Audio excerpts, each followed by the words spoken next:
Lauren is joining us from New Mexico, and her journey to create art from the heart, from a place of deep authenticity, began in her childhood. When she was 9, she would join her mom at the local art chapter association and showcase her own acrylic paintings of planets alongside the chapter's members' oil paintings. And now for over 30 years, Lauren's been working and has been featured, her art has been featured in museums and galleries internationally and throughout the US. Lauren has been an art educator as well for over 20 years, having taught at University of Portland, Portland State University, and Santa Fe Community College, and as well teaching at many workshops. She has a unique process of letting her paintings speak to her as she creates them. Sometimes she even has a coffee date with them, with the piece, so that it can tell her what it wants to be. She's very intuitive and strives to connect the material world with the ethereal. She is a deep and open thinker and a talented teacher and mentor, and we're very happy to work with her at Leveling Up. She's a highly sought after mentor. Welcome again. Thank you. And I'm Julie deBoer, as I mentioned. I didn't begin my art journey until my early 30s, but I too have an artist mother, and I too followed in her footsteps, but I did not plan that. When I was little, I went to every art show I could. Art was a constant in my childhood, but I never intended to be an artist. I am now a professional artist, and I paint large stylized acrylic land and skyscapes, and I'm mesmerized by flow, movement, and contrast at every level. All right, that's us. So let's get the ball rolling. As in all of our events, if you have a question or a thought or a comment, please put it in the chat, and I'll do my best to get all the questions as they come in. So we're going to get started with Lauren, a little bit about your art journey. Authenticity is a very important word and concept. So why don't you get the ball rolling with a little bit about that? Sure. I think now sometimes authenticity is a little overused. We need a new word. We are our own unique selves, but we're working on that. You know, it was a little bumpy road. It is true. When I was young, my mom painted, and I was always a little quirky. I was wanting to paint these galaxies and things that didn't quite make sense. And like a lot of young girls, I painted horses. I loved horses. Mm-hmm. And my father was a photographer, and he would set up like wine glasses on the roof because he was taking photographic classes and like photograph them with the sun setting. And I got my first degree in conceptual photography and then went on to get my MFA in painting. And I knew at a young age what I really wanted to do. But what was really on top of that, why I say a bumpy road, is back in the day, it used to be academia was the route to go. So that's how I chose to pursue my art career, which it's very different now. We have so many avenues we can do to expand, like what you have at Leveling Up, or just the amount that we can take in and just do it for ourselves. That doesn't negate that academia and our research of artists that have come before us and contemporary artists that are working now and why they're doing it and what, you know, why it's important. I still think we need to be very rigorous about that. But at the same time, what happened for me is doing the academic route, I actually lost my authenticity. Yeah. I, especially in graduate school, it was back when they would, for some people have different experiences, but for me, it was an experience of let's break them down and build them back up in our own image. Yeah. Which is a very patriarchal way of looking at things. And I let that sort of happen to me, and I lost my voice. And I went into my graduate school painting program really working through psyche and authentic pain, really, because in many ways, our deepest longings are often hiding in the shadows that we try to avoid. Yes. And so whatever it is I was avoiding, I substituted it for wanting to be liked, wanting to be embraced by the circles of academia to tell me that I was good. Right. Yeah. And I wasn't at a point, I wasn't in my early 30s by the time I was starting my MFA, but I wasn't trusting my own instincts. So I'm looking for that outside validation. Yep. And then it took about another 10 years out of grad school to really get my chops back. And that's a big part of my teaching, individual voice and how to stay with it and keep it. Because when the downside of when we're not following our deepest longings is we start to fragment. And fragmentation is moving away from our core and our center. Okay. Does that make sense? Well, delve into the word fragmentation. Can you? When we know who we truly are and no one's going to get in our way and we're going to say our voice and we're going to say it loud and we're going to say it clear, then there's a deep inner trust that happens. And it kind of settles in our core where the outside world and who we are marry. Okay. But when we're feeling fragmented of like, what's my voice? What do I want to say? I'm not sure. Oh, look at this big famous artist over here and he's telling me I should paint differently. I've now fragmented myself. Right. Yeah, that makes sense. I've heard that a lot about, I guess, the art school experience. I didn't go to art school at all. But yeah, that's a really tricky thing as an artist to get feedback and then to apply it to yourself, your style, your kind of heart. And sometimes you have to take some and leave some, right? Yeah. Sometimes we learn so many techniques that we're staying on the surface and we're waiting for our style to evolve or it's going to evolve, other thing out of the techniques we make. But I believe it's a willingness to keep on diving a little deeper of what are we passionate about? Or what are our deepest longings? Or what is our grief? You know, because there are clues to our individual style. And somewhere along the line, even though it's scary, because sometimes when we hit a canvas, it's amazing. It's just a canvas. It's like, so what? Make a move, just take a risk. But whatever we're fearing in life tends to show up into our artistic process right there in front of the canvas.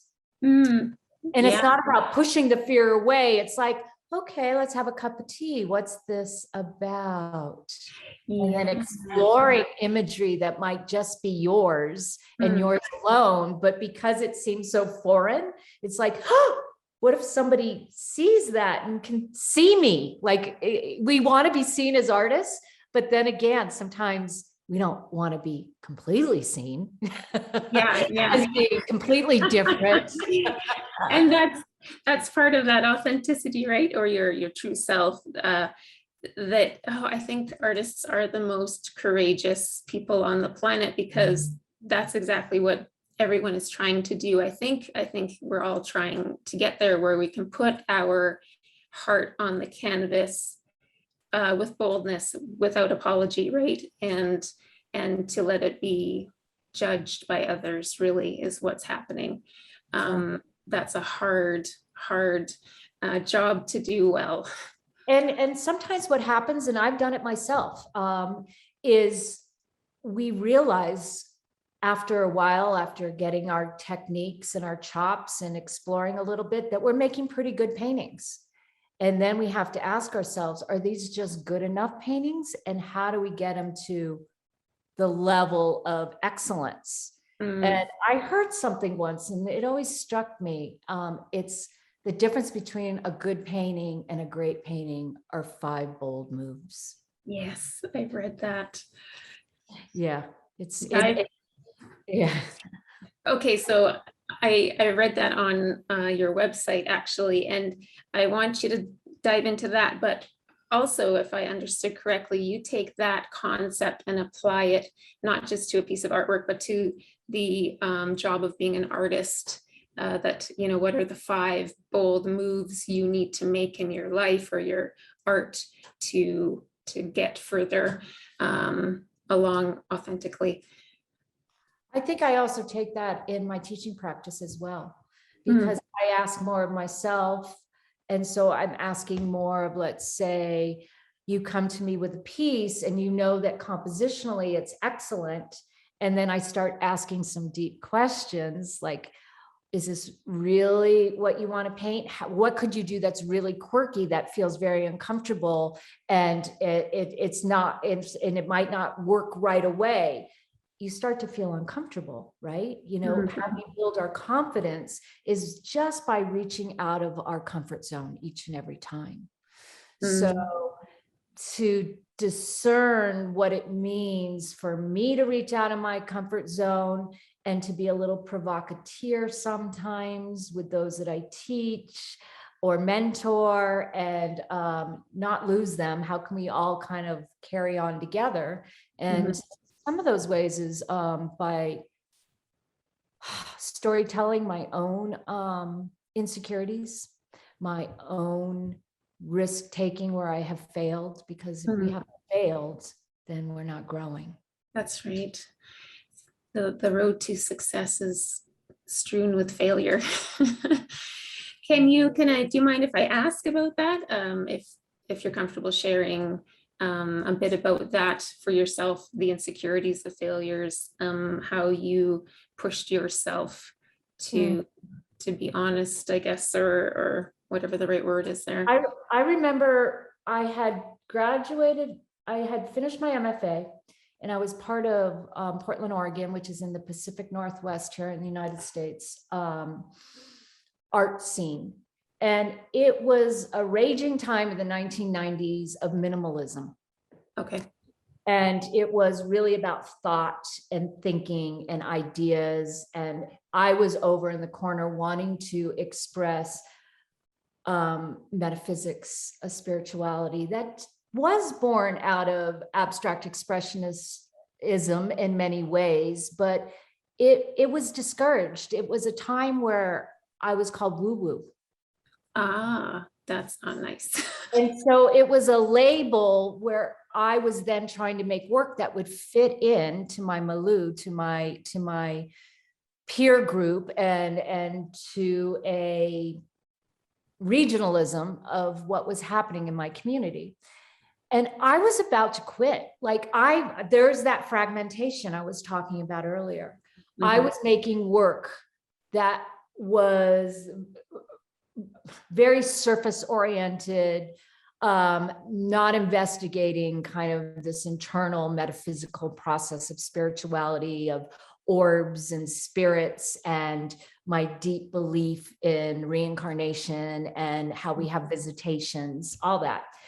So I remember I read a book, and it was about Delphi and the Oracle of Delphi. Okay. How you bring a dream, you ask for a sign. And I literally one night was like, I'm thinking of quitting. Like, what? You know, what do I do? I feel like I don't belong. I felt ridiculed. I wasn't in my integrity of standing up for myself and saying, no, this is the work I make and this is what it's about. I would be told, don't talk about that. Please don't say it out loud. And so in the dream, I'm upstairs in a warehouse, and one of my colleagues has made sculpture out of recycled trash, and it's in the middle of the room and everyone's admiring it. Yep. And to the left, I have these vibrational portals, orbs, 7 of them, which are the 7 colors of the chakra system and our spectrum: red, orange, yellow, green, blue, indigo, and violet. Okay. They were 36 by 36. And right at that moment, an elder man takes my left elbow and an elder woman takes my right elbow, and he whispers, do you know what your work's about? And I'm like, no, what? And the woman says, It's about color, vibrational frequency, and raising that energy. I woke up ecstatic. I'm like, oh my God, I can still make work. It felt like it resonated with my true, there's the word, authentic being. And I never looked back. It took another 10 years, but I actually made those pieces, which I usually don't see work ahead of time in my head, but it was one of those times. Wow. I know. Yeah. That's amazing. What a gift that to complete strangers shed some light on what you were creating that you didn't understand. That's fantastic. There are a few questions coming in. First one is, do you find there's a stigma behind having a degree behind your name as an artist still? As in, I have a BFA or an MFA is preferred. I was in a show in Rhode Island on the East Coast at the Newport Art Museum group show, and we were doing our bios. And I was saying, okay, so what protocol do you want? What do you want me to say? And the curator said, you don't even need your BFA or MFA. Just talk about what shows you've been in or what you haven't been in, and kind of your experiences. And I'm like, oh, the tides are changing. You don't really need that MFA, BA, although I talk about it because it's part of my story. It's my personal narration. It's who I am. But in a short bio, do I? Sometimes yes, sometimes no. It depends. Is there a stigma behind it? Meaning, like, is there a negative connotation? Well, I think that one might be better than another. An MFA might be better than a BFA, or no. Okay. So I just happen to have a BA and an MFA, but that's just the trajectory of conceptual photography and then moving into painting. Another question, how do we produce a series of work that is personal, but not put the viewer on the therapist couch? Well, I think that cream rises to the top. If you are making work, it's an integration of art is a technical expertise adequate enough to produce an emotional impact. So you need some technique.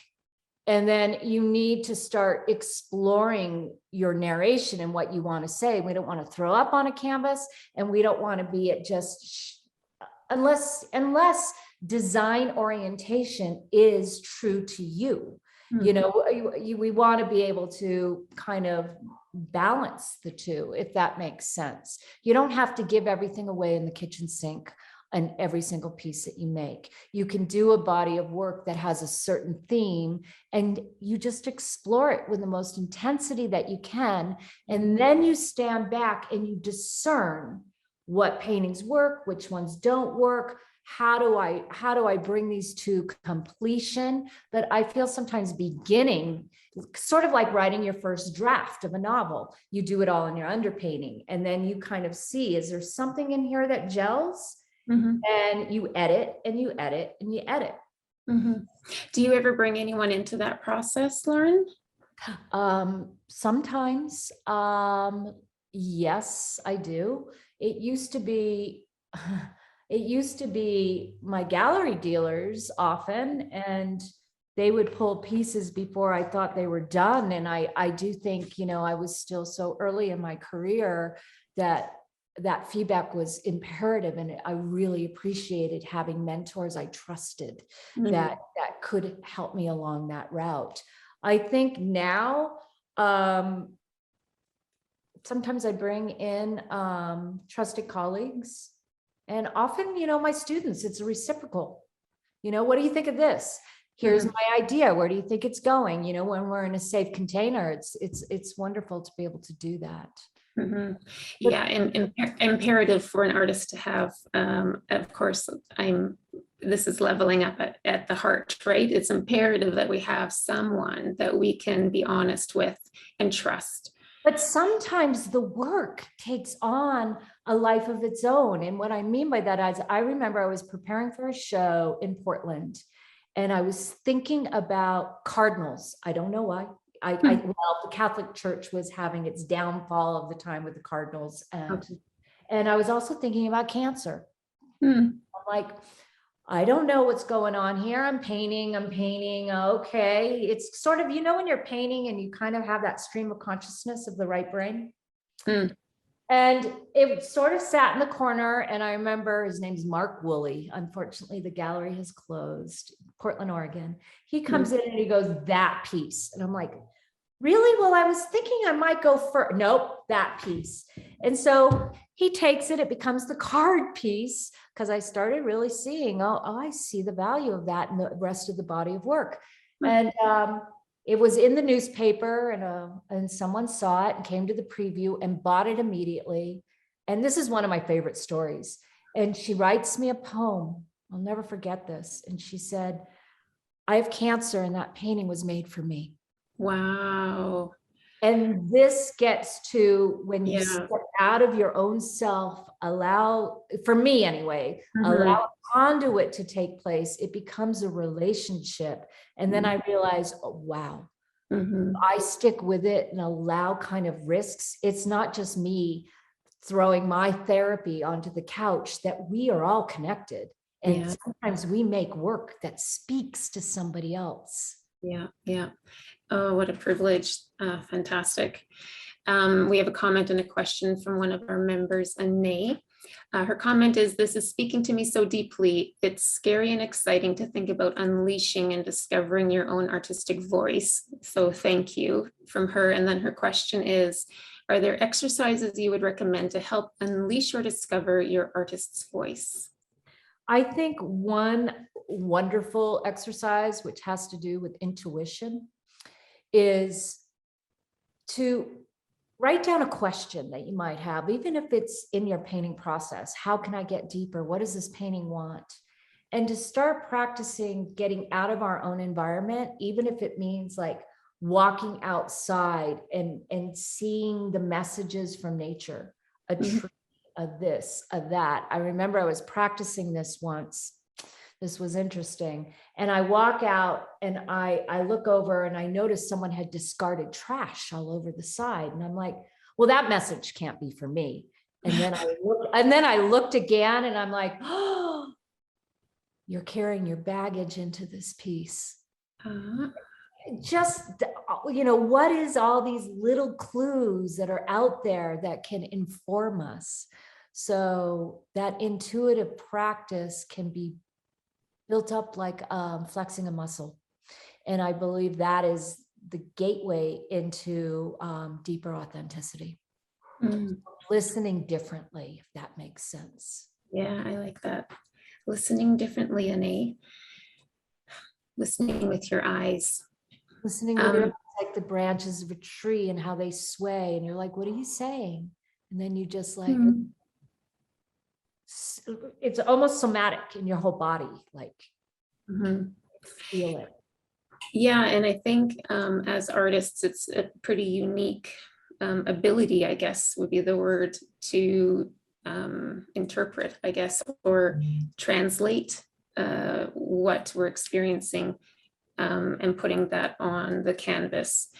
Not easy, definitely, but I think that's kind of the intuitive nature of each artist, that we have the wiring and it's a matter of practicing and bringing that out. Like I see these wonderful flowing waves behind you in this landscape, and for me it's like an abstract landscape.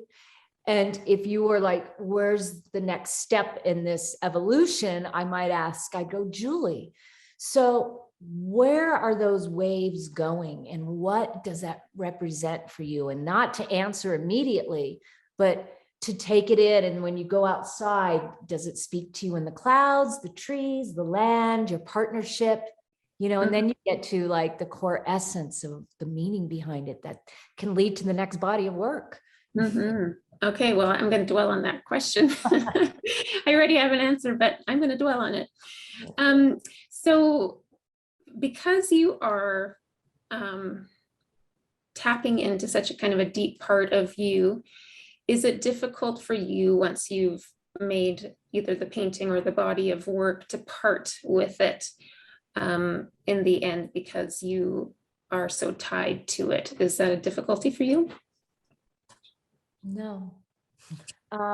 I've grown over time, and it has taken time, in the trust that the paintings that I make find their homes, because you can have paintings sitting around in your studio and you think you've got to sell them in order to be an artist, which isn't true.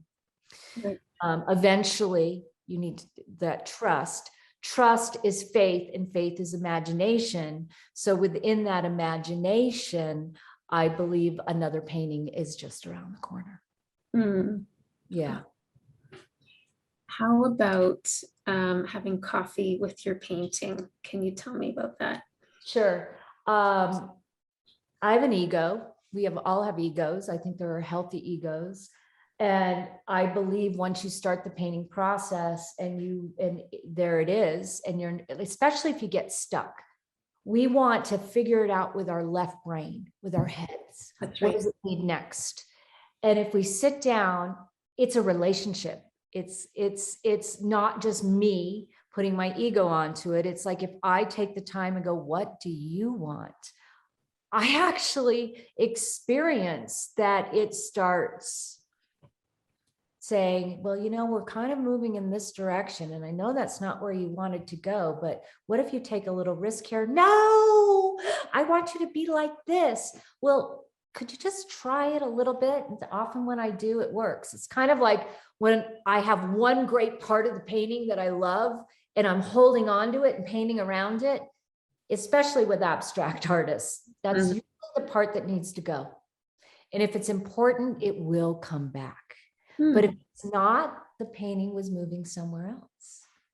It's like, how do you know when the painting's done? When it's no longer hungry, but you have to ask it, are you still hungry? Funny. That's great.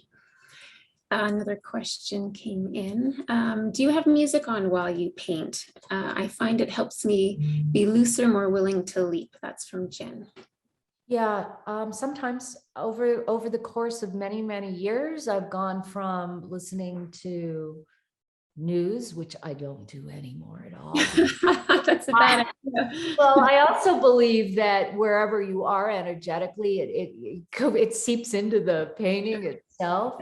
I do find music can be relaxing, but sometimes I paint in dead silence. So it really all depends. Or uplifting podcasts.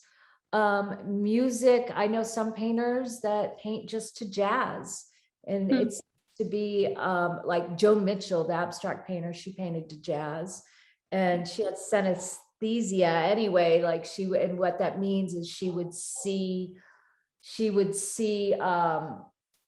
words as color or numbers as color and shapes. It's kind of the cognitive crossing of the wires. So music can uplift our souls, and so can be uplifting for painting as well, but it depends on our individual states of mind and what we like. Okay. Another question. Can you expand on faith is imagination? Yes. When we are asked to trust, it's invisible. When we are asked to hold faith, faith seems to go just a tad deeper of what do we have faith in? I have faith that the sun's going to set and that the sun will rise in the morning. So when we start asking deeper questions of what do we have faith in, we have to imagine it in our mind's eye in many ways. Trust is often not so visual. Trust, it's a feeling. Like when we trust someone, we feel it in the heart. When we have faith in something, I even saying the word, I have faith in you, I'm imagining what the trust looks like. Okay. Someone else might have a different opinion, but that's kind of my subjective take. Yeah, no, that's good. Thank you. Okay, let me just pull up another question here. There is a statement on your website that I was reading earlier that I wondered if you could explore a bit. And this is the statement. This act of holding space to what the deeper parts of ourselves might want just might be the most important risk-taking tasks of our lives. This, could you read it one more time? This act of holding space for ourselves. To the deeper parts of ourselves, what we might want, just might be the most important risk-taking tasks of our lives. I think it goes back to our deepest longings often hide in the sorrows that we are afraid to express. So when we hold space for ourselves, it's allowing for grief or the feeling of anger or the feeling of betrayal, instead of fighting it off or just like make it go away. When we really hold space, I think it's in there within whatever that looks like. If we're a container or if we're holding space, like you're in a group and you know when you feel safe, right?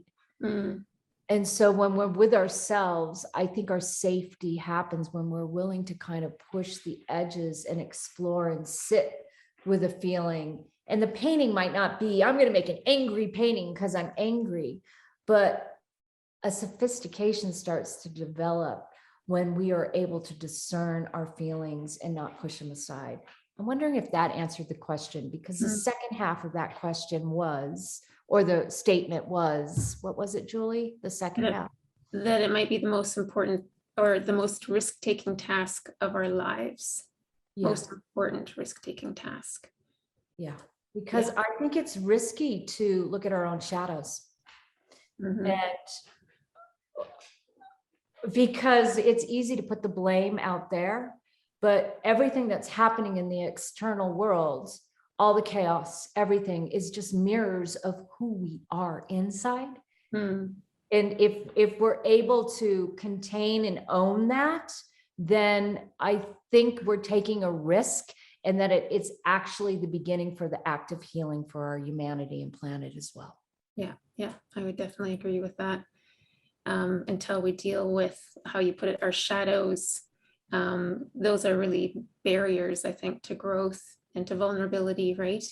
And it takes a long, hard look and sitting with them for a while sometimes to. And I think it comes out differently in the visual. I'm in the process of writing what I call transformation. There is a genre for this. It's transformational nonfiction. And it's a slice of life of my graduate school years when I kind of lost my authenticity. I call that swallowing beauty. And where am I going with this? Oh, having to actually really name how that happened, take responsibility for it. You know, you can go down a rabbit hole and then you need therapy, but you can also just honestly look at it and it's empowering. I can take it and then write a piece of memoir, or I can take it and know where a body of work is coming from, meaning owning, I believe in orbs and spiritual dimensions that exist simultaneously with us in a fifth, a sixth, or seventh dimension. I couldn't have said that out loud 10 years ago. Right. And the reason I couldn't have said that out loud is I was made wrong when I was a child all the time. So, you know, fill in the blank, you know what I mean? Yeah. Yeah. And that's you know, the beauty in the ashes is how I would put it, that the hard stuff that forms us, that makes us, you know, broken and beautiful, is it can make us weak and or it can make us strong. Really, it's two sides of the same coin. You get to decide what you're going to do with it. It's like the Native Americans will do an uneven weave in their tapestry, and they do it, you know, to show the beauty of what you just described, that we human. Sometimes they leave little threads that kind of come off, and it's an escape route for the spirit. Beautiful. Here's another interesting question. How do you feel about prints? Does that go against creating authenticity? So interesting. No. I get why prints. You mean like declays of your work and selling them? I think so. Yeah. Well, it depends. I mean, if you're not growing beyond that, and you just start making prints of work that you've done in the past, and then that's your artistic voice forever and ever, then it goes against ourselves because we're not stretching our creative voice. But if you're making prints because you have a limited edition and you need to make, we all need to make money as artists. So we just don't want to get trapped in who we were in the past. Yeah. Can you talk a little bit about that? The balancing act between being the authentic artist, honest on the canvas, and being a career, you need to pay your bills. Yeah. You mean like how I feel about paying bills, or what I think that process entails? Let's go with the process entails. Well, when someone says to me, you know, creativity comes really easy to me all the time. Like I'm a font of creativity. I'm like, you're not painting all the time because you're going to hit a wall and it's going to be painful. Or B, you've become a factory manufacturing machine, and there's nothing wrong with that. I think there, you know, if you're a commercial artist, own it. You know, if painting this one thing is making you a lot of money and you are happy doing it, that is perfectly fine. You know, that's valid. But if you're feeling like there's more in me, I'm painting this thing and I'm kind of stuck, my gallery wants it, and you know it's an inkling, it gets in your gut, and you got to be honest with yourself, then you're shortchanging yourself, and you're only doing that to you. And there'll come a time, and I guarantee you, when you find collectors and you think, oh, I can't change this because my collectors won't like that. Usually it's the gallery owners that don't like that, because real collectors, they want to grow right along with you. Yeah. They're collecting you. They're collecting you, and you have to remember that. And then you got to ask yourself, wow, if they're collecting me, I want to be the highest being I can be and evolve and grow so they will be proud of me. And hopefully if you have the right gallery representation, and you'll know, and sometimes you got to leave that gallery and find another one. And that I got to tell you is just scary. Sometimes it's really hard when you've outgrown a relationship. Yeah. Have you had to do that, Lauren? Yes, many times over 25 years. Yeah. Being in galleries.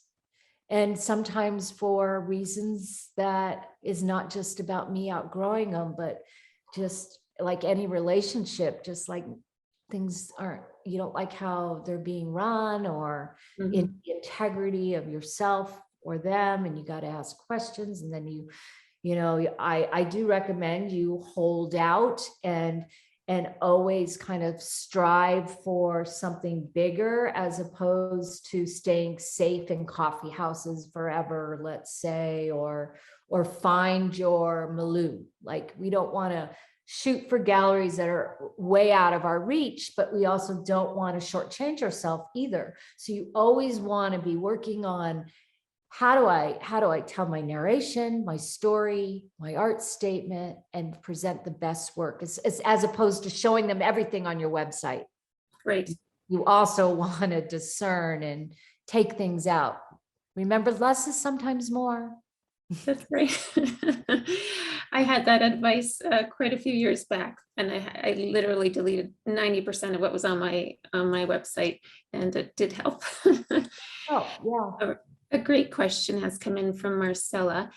Can you speak to mentorship and how we continue to be ourselves, yet applying new concepts, directions, and corrections, etc.? How to be ourselves while we learn new techniques. Yeah, how we're taking information in from mentors like we do at Leveling Up.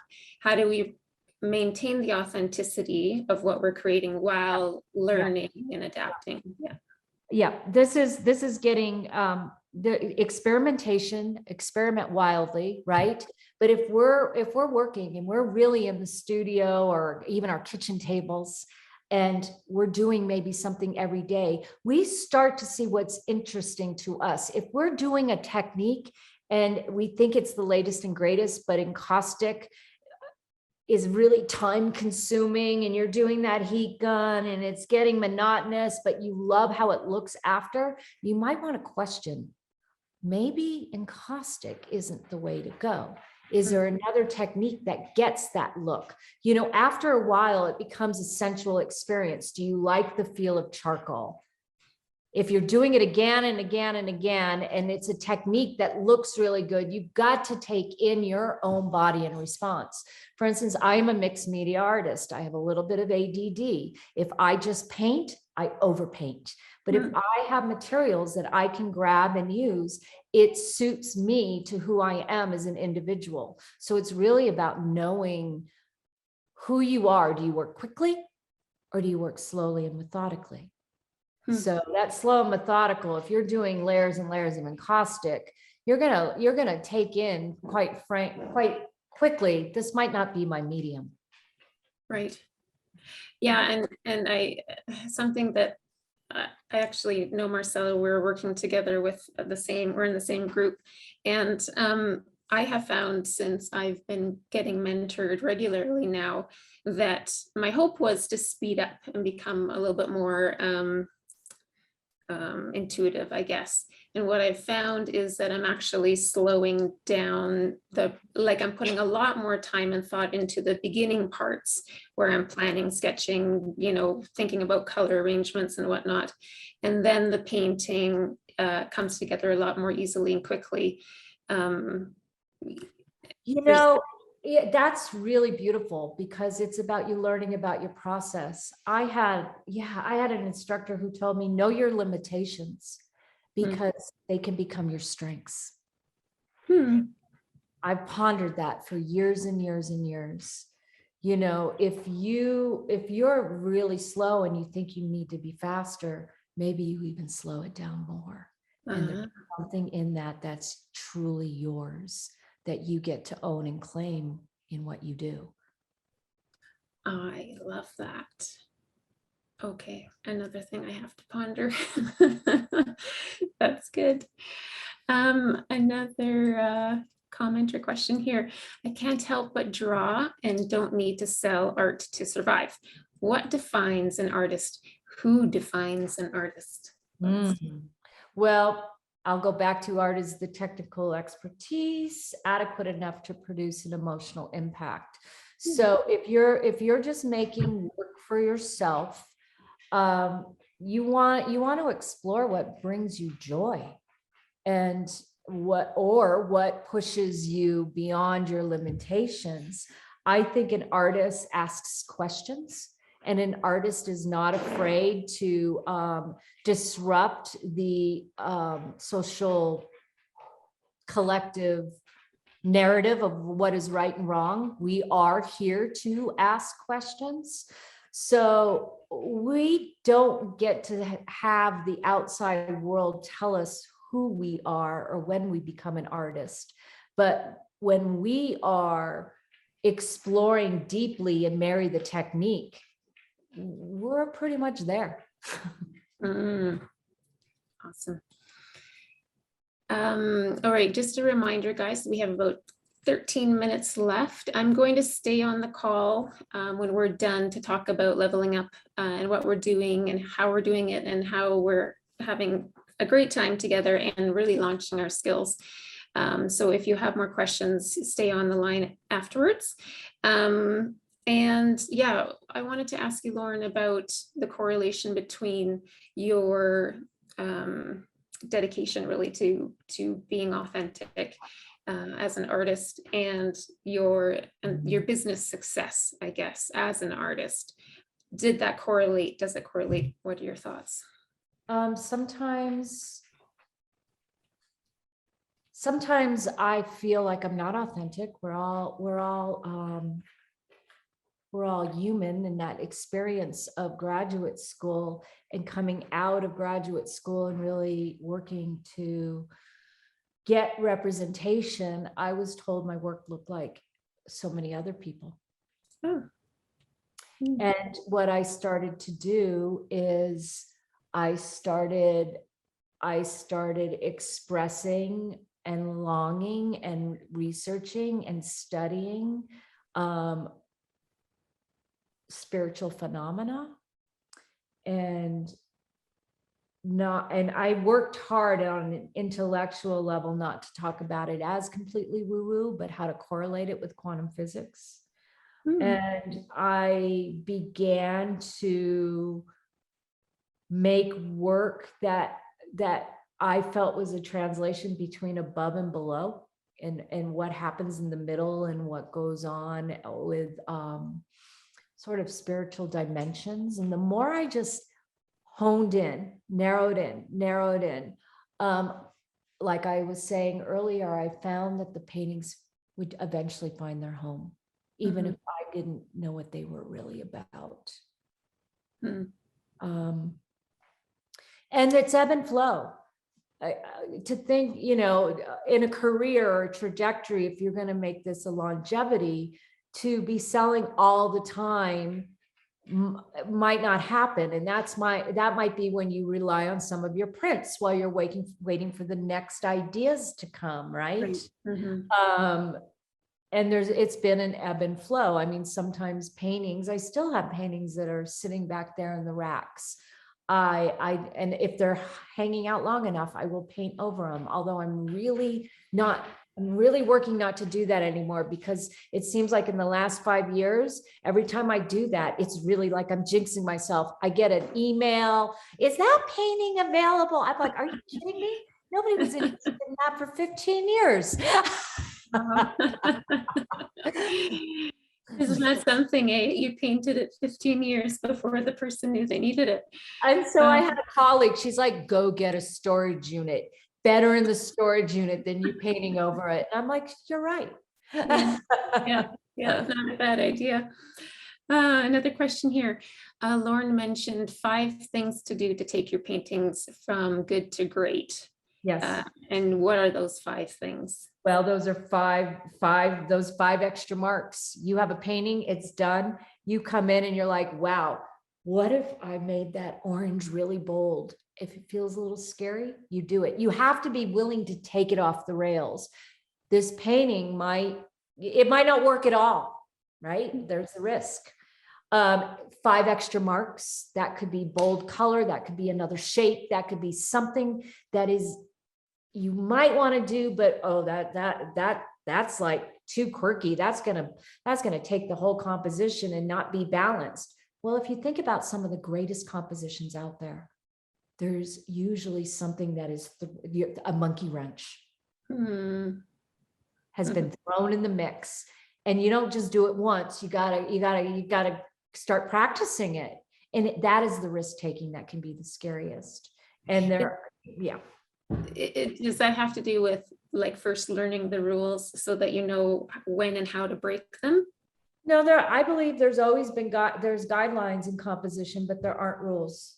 There are guidelines, and there's things that I teach within that has to do with Gestalt and cognition and how we take in information, and what is it we really want? Those are the questions we ask. Do we want it to be depth, or do we want it to be flat? Knowing how to create that is going to bring us there quicker. Or, we can spend years like I did. Do I want depth, or do I want it flat? I don't know. And then, doing both, and then kind of becoming a master at both.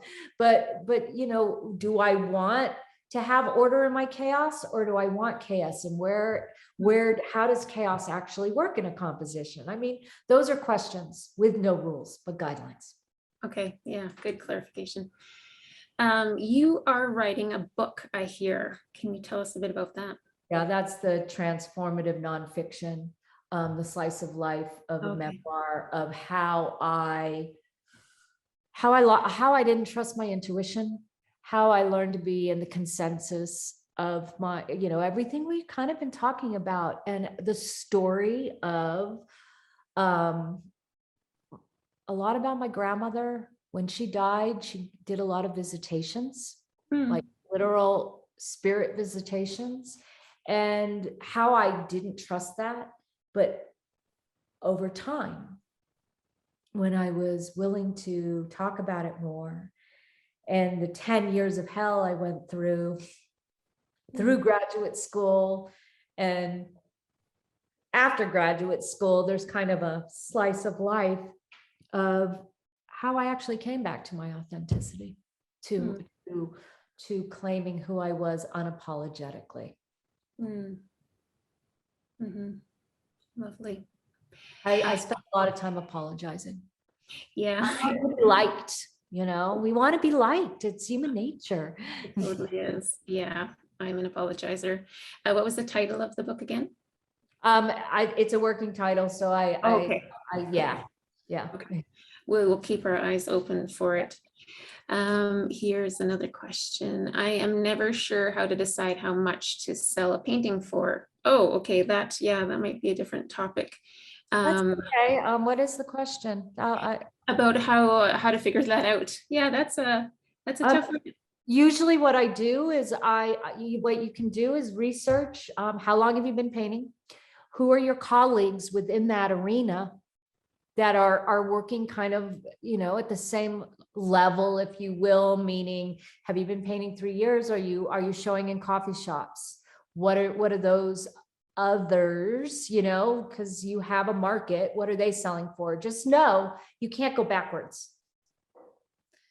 You can't, unless you're having a special sale and it's not out there in the world. Once you have a price, you have a $5,000 painting, you can't start, it doesn't look good anyway if you take that same size painting and a year later start selling it at 2. So you want to do it gradually. Right. You want to raise your prices gradually. You know, you can look at galleries. If you're in galleries and you kind of look at your contemporaries, what are those paintings selling for? Yeah, that's the best. And then if you're in your studio and you're not in that gallery, you could take that price and keep it at that price.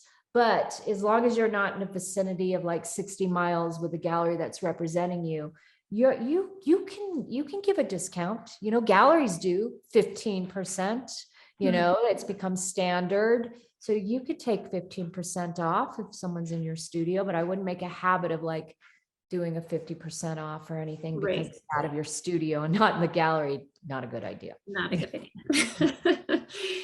All right, we have a couple minutes left.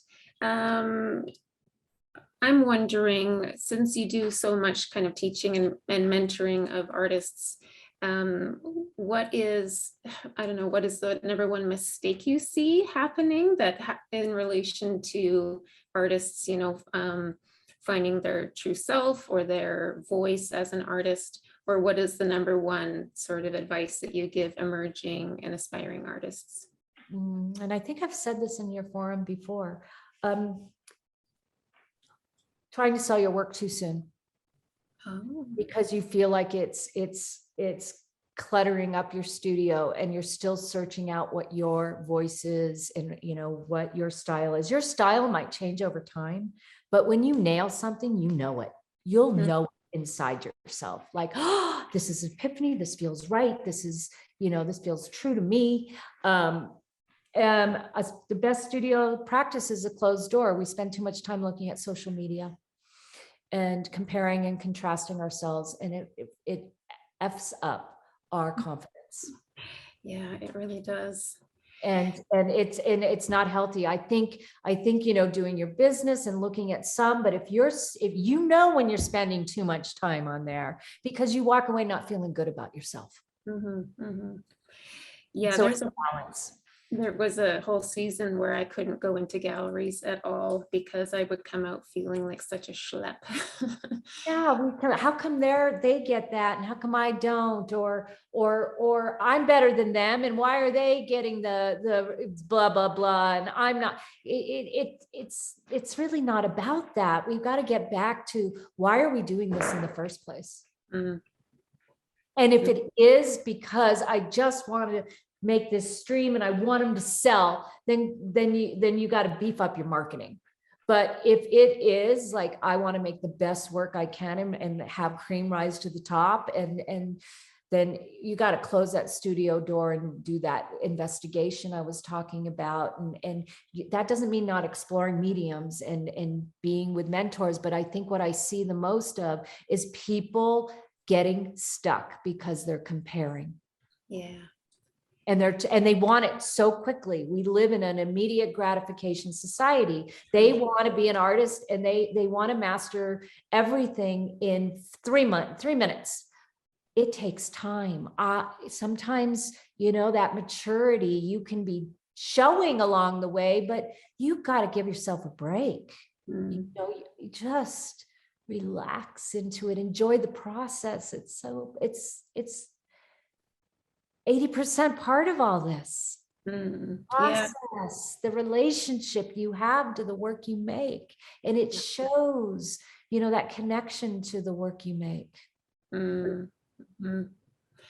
Yeah. And what I've heard about art school is that it encourages competitiveness, right? Well, at least that's what I've been told.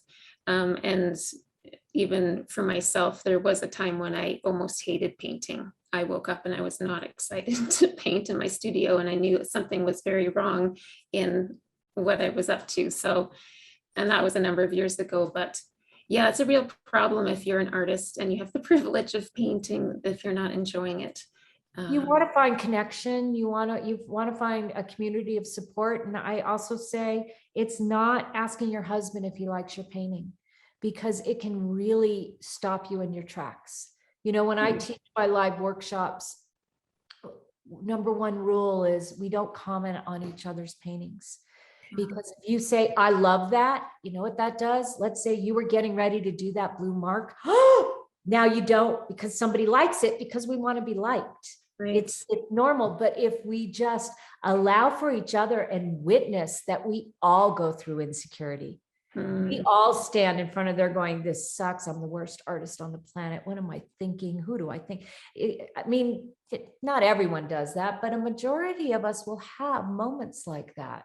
And just to know we're not alone. Yeah, exactly. We're not alone in that. Yeah, that's definitely at Leveling Up what I see and hear from every level that we work with, aspiring, emerging professional, and masters, that insecurity is with everyone at some time or another. That's not something that we grow out of. It's just human nature, right? It kind of rolls around back to when someone says to me, I'm on point all the time. I know what I'm doing. I love my process. I love it every single day, always. I'm like, you're either not painting enough, or you are a manufacturing factory now. Right. Or you're lying. You're lying. That's possible. You just don't want to come clean. Yeah. But I think it's great to explore techniques, but you don't want to go out and start making paintings like your instructor. You want to take what is yours and leave the rest. And how do you know it's yours? By doing it again and again. And how does it feel? Like, I don't like working with this charcoal. Stop working with the charcoal. Yeah, that's right. What resonates, hold on to. Yeah, we're at the hour. Thank you. That went very fast, much faster than I was expecting. Wonderful. I think Mike is sharing some images of your work. There was a request someone maybe missed at the beginning. This one's called Ephemeral Vessel. And there is an interesting story. When I was at the gallery opening, when the owner had brought over some potential clients, and this kind of gets to narration. If anyone starts asking you, what does this piece mean? You don't say, well, I don't know. It's good to know about your work. I started going into this is a marketing thing as well. I started really being honest about kind of this ephemeral vestige and passage, and the vessel is that in between life and death. But the husband said, this is going to be in our bedroom. What is those pink lines on top? I don't know if I can live with that. And I looked at him and I go, it's the sunset. And he's like, oh. But when I was making it, I wasn't really thinking sunset, but you work with interpretation in the moment, and it could be sunset because they are abstract landscapes. And I am surrounded in the Southwest with pink skies, and it does infiltrate into my work. Yeah, awesome. I'm a passive learner, so I passively take information in, and it comes out later. Oh, I'm glad it does. I'm a big fan of pink. Thank you, Lauren. Um, Thank you. There's a lot of thanks coming in the chat. Everyone's appreciating your openness and honesty and just giving it to us the way it is. Thank you for doing the hard work of, your own journey to help and now sharing it with us so that we can lean into that on our own as well. Again, guys, I'm going to stay on the call. Welcome, everybody. Thank you. Thank you for being here. Thanks for listening to me. Yeah. It's so good to have And, you. and Rudy the dog doing his circle around me. Walking now. every studio needs an animal. Oh, yeah. Nice to see you, Lauren. Okay. Thank you, Julie. It was a pleasure. Pleasure's mine. Thank you. Have a fantastic night. Bye-bye.